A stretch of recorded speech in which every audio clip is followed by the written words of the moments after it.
ഈ മഹാസമ്മേളനത്തിന് എല്ലാ ആശംസകളും നേരുകയാണ്. ഞാൻ പ്രിയങ്കരനായ ശ്രീ ചന്ദ്രശേഖരൻ ചേട്ടനെയും അദ്ദേഹത്തിൻ്റെ സഹപ്രവർത്തകരെയും ആത്മാർത്ഥമായി അഭിനന്ദിക്കുകയാണ്. ഞാൻ INTUC-യുടെ ഈ സംസ്ഥാന സമ്മേളനത്തിന് മുമ്പുള്ള റീജിയണൽ സമ്മേളനങ്ങൾ കാണുകയുണ്ടായി. കൊല്ലത്ത് ഇതുപോലെ തന്നെ ഒരു ജില്ലാ സമ്മേളനമാണ്, 10,000-കണക്കിന് തൊഴിലാളികളെ പങ്കെടുപ്പിച്ചുകൊണ്ടുള്ള INTUC-യുടെ തൊഴിലാളി റാലിയിൽ ഞാൻ പങ്കെടുക്കുകയുണ്ടായതിൻ്റെ സമ്മേളനത്തിൽ പങ്കെടുക്കുകയുണ്ടായി. അതിനുശേഷം ഈ ബഹുമാന്യനായ ലീഡർ ശ്രീ K. കരുണാകരൻ്റെ പേരിലുള്ള ഈ അദ്ദേഹത്തിൻ്റെ നഗറിൽ വെച്ച് ബഹുമാന്യനായ AICC-യുടെ സംഘടനാ ചുമതലയുള്ള general secretary Shri KC Venugopal ഉദ്ഘാടനം ചെയ്ത ഈ മഹാസമ്മേളനത്തിലും എനിക്ക് പങ്കെടുക്കാൻ അവസരമുണ്ടായി. എല്ലാവരും സൂചിപ്പിച്ചതുപോലെ ഇന്ത്യയിലെ തൊഴിലാളി സമൂഹം വലുതായ ഒരു പ്രതിസന്ധിയെ അഭിമുഖീകരിക്കുന്ന ഒരു കാലമാണ്.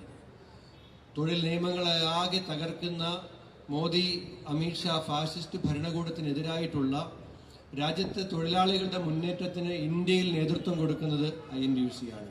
നമുക്കറിയാം, നമ്മുടെ ഗവൺമെന്റ്, മൻമോഹൻ സിംഗിന്റെ ഗവൺമെന്റ് തൊഴിൽ അവകാശമാക്കിയ ഒരു ഗവൺമെന്റാണ്. അതൊരു റൈറ്റ് ബേസ്ഡ് ഗവൺമെന്റ് ആയിരുന്നു.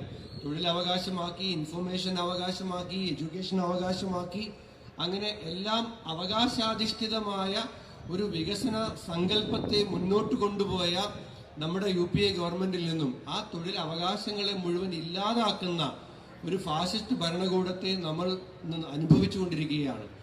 INTUC-ക്ക് ഒരുപാട് കാര്യങ്ങൾ ഇക്കാര്യത്തിൽ ചെയ്യാനുണ്ട്. ആ മുന്നേറ്റത്തിലെല്ലാം തന്നെ ഞങ്ങളുടെ എല്ലാം ആത്മാർത്ഥമായ പിന്തുണയുണ്ടാകും എന്ന് ഈ അവസരത്തിൽ അറിയിക്കുന്നു. ബഹുമാനിയായ നമ്മുടെ AICC-യുടെ ചുമതലയുള്ള ജനറൽ സെക്രട്ടറി ദീപാദാസ് മുൻഷിജി, നാളെയാണ് അവർ യഥാർത്ഥത്തിൽ കേരളത്തിലെ ചുമതല ഏറ്റെടുക്കുന്നത് ഔപചാരികമായി. പക്ഷേ കഴിഞ്ഞ ദിവസം നാഗ്പൂരിൽ കോൺഗ്രസിന്റെ റാലിയിൽ പങ്കെടുക്കാൻ ഞാനും വിശ്വനാഥ പെരുമാൾജിയും എല്ലാം അവിടെ ഉണ്ടായിരുന്നു. വേദിയിൽ വെച്ച് എന്നെ കണ്ടപ്പോൾ തന്നെ പറഞ്ഞു, എന്നെ INTUC പ്രസിഡന്റ് തൃശ്ശൂർ സമ്മേളനത്തിന് ക്ഷണിച്ചിട്ടുണ്ട്, എനിക്ക് വരാൻ കഴിയില്ല, പക്ഷെ എൻ്റെ ഒരു മെസ്സേജ് ഉണ്ട്, അത് ഇംഗ്ലീഷിലാണ്, അത് ഒരു സഹായം ചെയ്യണം, അതൊന്ന് മലയാളത്തിലാക്കിയിട്ട് ചന്ദ്രശേഖരൻജിക്ക് കൊടുക്കണമെന്ന് പറഞ്ഞു. എനിക്ക് അവരുടെ മെസ്സേജ് കിട്ടിയപ്പോൾ നിങ്ങൾ സ്വയം വായിച്ചപ്പോൾ കേട്ടതാണ്. അതൊരു മെസ്സേജിനപ്പുറം ഒരു കവിത പോലെയാണ് അനുഭവപ്പെട്ടത്. മനോഹരമായി രചിക്കപ്പെട്ട തൊഴിലാളി പ്രമേയമായ ഒരു കവിതയായിട്ടാണ് ആ മെസ്സേജ് ഞാൻ ആദ്യം എനിക്ക് ഫോണിലേക്ക് അവർ അയച്ചു തന്നപ്പോൾ എനിക്ക് തോന്നിയത്.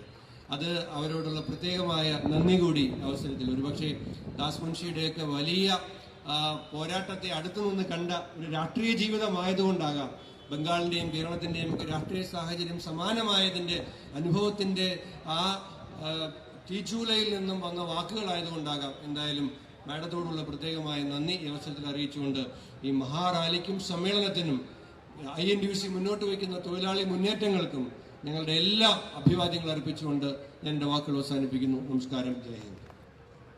അവരയച്ചിട്ടുള്ള സന്ദേശം മലയാളത്തിലാക്കി, വിഷ്ണു ചേട്ടനാണ് മലയാളത്തിലാക്കിയത്, അത് ഞാൻ വായിക്കാം.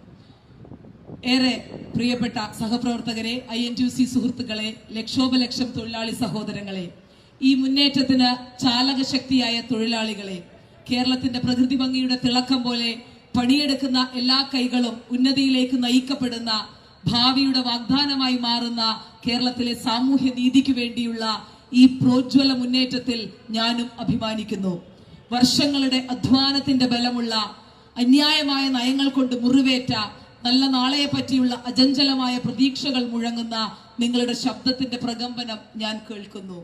ആത്മാവിൽ ആളുന്ന അഗ്നിതുല്യമായ ബോധത്തോടെ ഞാൻ നിങ്ങളോട് ഉറക്കെ പറയുന്നു, കീഴടങ്ങരുത്, പതറരുത്. ഈ പോരാട്ടം നമ്മുടെയാണ്, നിങ്ങളുടേതാണ്, എന്റേതാണ്. അന്തസ് എന്നത് ഒരു പ്രത്യേക അവകാശമല്ലാതെ ജന്മാവകാശമാകുന്ന ഒരു രാജ്യം സ്വപ്നം കാണുന്ന എല്ലാവരുടേതുമാണ്. പൊള്ളയായ വാഗ്ദാനങ്ങൾ നൽകിയും അധികാര സുഖത്തിൽ അന്തരാവുകയും ചെയ്ത ഇപ്പോഴത്തെ ഭരണകക്ഷി ഈ നാട്ടിലെ തൊഴിലാളികളുടെ അവകാശങ്ങളുടെ അടിത്തറ തന്നെ ഇളക്കാനാണ് ശ്രമിക്കുന്നത്. അസമത്വം കൊണ്ടുള്ള അന്തരം വലുതാകുന്ന, തകർന്ന സ്വപ്നങ്ങളും ഒഴിഞ്ഞ പാത്രങ്ങളുമുള്ള ഒരു പാത സൃഷ്ടിക്കുന്ന നയങ്ങൾ അവർ ഒളിച്ചു കടത്തുകയാണ്. മിനിമം വേതനം എന്ന നിങ്ങളുടെ അവകാശത്തോട്, സുരക്ഷിതമായ തൊഴിലിടങ്ങൾ എന്ന ആവശ്യത്തോട്, കഷ്ടപ്പാടുകളുടെ പേമാരിയിൽ പിടിച്ചു നിൽക്കാൻ വേണ്ട സാമൂഹ്യ സുരക്ഷ എന്ന അപേക്ഷയോടെല്ലാം അവർ ചെവി പൊത്തുന്നു. എന്നാൽ ഒന്നോർക്കുക, ഭാവിയുടെ നെയ്ത്തുകാരും സാമ്പത്തിക ഘടനയുടെ നട്ടെല്ലും നമ്മളാണ്. നമ്മൾ കബളിപ്പിക്കാൻ വേണ്ടി ഉപയോഗിക്കപ്പെടുന്ന സ്ഥിതി വിവര കണക്കുകളല്ല. ഈ മണ്ണിന്റെ ഹൃദയമാണ് അത് മിടിക്കേണ്ടത് നിരാശ പൂണ്ട പിറുപിറുപ്പുകളിലൂടെയല്ല, സമൃദ്ധിയുടെ താളത്തിലാണ്. നമ്മൾ നിശബ്ദരാക്കപ്പെടുകയില്ല, വിസ്മൃതരാക്കപ്പെടില്ല എന്ന സന്ദേശം ആകാശത്തിൽ കൊത്തിവെക്കുന്ന ഇടിമുഴക്കമാവട്ടെ നമ്മുടെ ഈ തൊഴിലാളി മുന്നേറ്റം. നാം ആവശ്യപ്പെടുന്നത് ജീവിക്കാനുള്ള വേതനമാണ്, ഭിക്ഷയല്ല. ആരോഗ്യ പരിരക്ഷയാണ്, പൊള്ളയായ വാഗ്ദാനങ്ങളല്ല. ബഹുമാനമാണ്, കാരുണ്യമല്ല. തൊഴിലാളികളെ തമ്മിലും തൊഴിലാളി സംഘടനകളെ തമ്മിലും ഏറ്റുമുട്ടിക്കുന്ന വിഭജന ശക്തികൾക്ക് അതീതമായി നാം ഒരുമിച്ചുയരണം. നീതിയും സമത്വവുമുള്ള ഒരു ഇന്ത്യക്ക് വേണ്ടിയുള്ള നമ്മുടെ പൊതുവായ ആഗ്രഹത്താൽ ഏകീകരിക്കപ്പെടുന്ന ഒരു മുന്നേറ്റം നമുക്ക് യാഥാർത്ഥ്യമാക്കാനാവും.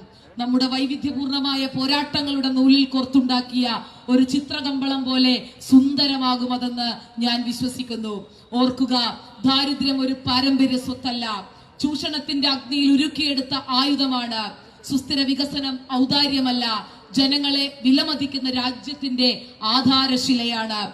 തൊഴിലാളി വർഗ പോരാളികളെ, ആ വികസനത്തിന്റെ ശില്പികൾ നിങ്ങളാണ്. നിങ്ങളുടെ ശബ്ദം അനീതിയുടെ അടിത്തറ വിറപ്പിക്കട്ടെ. നിങ്ങളുടെ കൈകൾ എല്ലാ കുഞ്ഞുങ്ങളും വയറു നിറച്ചുറങ്ങുന്ന, എല്ലാ കുടുംബവും അന്തസ്സോടെ നടക്കുന്ന, എല്ലാ തൊഴിലാളിയും ചൂഷണം ചെയ്യപ്പെടുന്നതിന് പകരം ആഘോഷിക്കപ്പെടുന്ന ഒരു കേരളത്തെയും ഇന്ത്യയെയും സൃഷ്ടിക്കട്ടെ. എനിക്ക് ചില അസൗകര്യങ്ങൾ മൂലം ഇവിടെ പങ്കെടുക്കാൻ സാധിച്ചില്ലെങ്കിലും എന്റെ മനസ്സ് നിങ്ങളോടൊപ്പം അനുഗമിക്കുകയാണ്.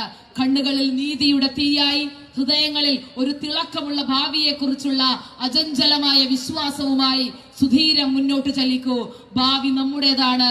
അധ്വാന വർഗത്തിന്റെ ശബ്ദത്താൽ പ്രകമ്പനം തീർത്ത തൊഴിലാളി സുഹൃത്തുക്കൾക്ക് ഒരിക്കൽ കൂടി അഭിവാദ്യങ്ങൾ നേർന്നുകൊണ്ട് നിർത്തുന്നു. സ്നേഹപൂർവ്വം ദീപാദാസ് മുൻഷി. Thank you.